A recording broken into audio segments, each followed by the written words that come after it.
Hi there, it's June the 30th and we're in our journey through the book of 2nd Kings, which in Hebrew scriptures is part of the former prophets, the Nevi'im Rishonim, and we've come to chapter 17 and the first part of chapter 18.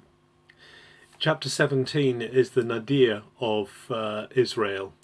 Under King Hoshea, who comes to the throne, who continues in the ways of Jeroboam, son of Nevat, who has the idols at Dan and Bethel, and the people are allowed to worship the Baalim. Under his monarchy, Israel is attacked by Assyria. This has been the growing power that has already caused them problems, but this time Shalmaneser, the king, demands tribute. So Hoshea sends tribute to Shalmaneser, to Assyria, but at the same time it seems he's trying to recruit the help of the Pharaoh of Egypt, Pharaoh So, and Shalmaneser finds out about this trickery and this conspiracy on the part of Hoshea, and so he basically captures Hoshea and has him imprisoned, and then he comes and Assyria besieges the Israelite capital of Samaria, Shomron, for 3 years. And at the end of the 3 years, the whole thing collapses. Samaria is captured. The leaders, the people, many of the people of Israel are deported to where the Gozan River is in the land of the Medes, it says, and they're taken away, and Israel's time is at an end. Not only that, but there's in this huge movement of peoples that the Assyrians do, they're also moving people from Babylon into Samaria. And so people come from many different places and they take up the places that the Israelites had left. But we find at the end of chapter 17 something interesting happens. The people of the land begin to experience bad experiences, such as being killed by lions, and they're aware that they're not serving the God who has been worshipped in the land.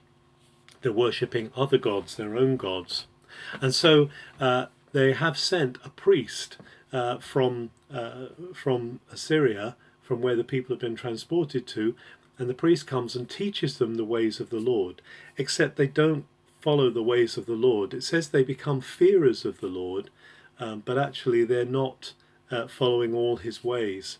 And at the same time as following the Lord, he teaches them the ways of the Lord, but at the same time as following the Lord, they're following and worshipping all their other idols, and they're practicing their terrible practices, including child sacrifice. And so we see Israel has come to a complete full stop in that sense. They're in a terrible place and their land has been taken by others, and even though the Lord is still acknowledged in that land, there's no worship of him. It's come to a very sticky end.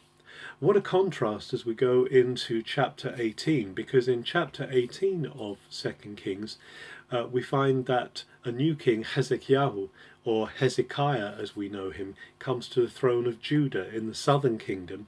And Hezekiah is one of the most godly kings of Judah. In fact, it says he did everything that David did. He's one of the first kings in this line of Judah that actually follows the ways of David. He even has the high places pulled down and destroyed, the places where we read actually in Judah that the kings of Judah did right, except they didn't pull down the high places. But Hezekiah has the high places removed. And not only that, but he takes an amazing step of destroying the bronze serpent that Moses had raised up in the wilderness, that had been kept and had become something of an idol for the people. It's known as Nehushtan, which comes from the Hebrew word Nehoshet for brass or bronze, the bronze thing. And Nehushtan is this idol, this bronze idol, is destroyed, which is quite a step in Hezekiah's life. And we see that Hezekiah resists Shalmaneser, and we see that he pursues the Philistines, and he is blessed by God. In fact, he says there was no king like him up until that time in Israel. But at the end of our reading, in the middle of chapter 18, we see that compared with the fact that during Hezekiah's reign, that's when Shalmaneser comes up and destroys Israel and takes them away and replaces Israel with foreign people in Samaria. The two are a real contrast, aren't they, between Israel and Judah at this time.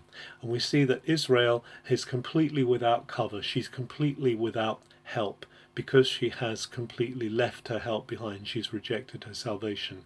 Where on the other hand, Hezekiah, whose name means strength is in the Lord, he has fully pulled on the power of God. He's fully entered into the covenant that God has promised them, and he's going to see amazing deliverances as well for Judah.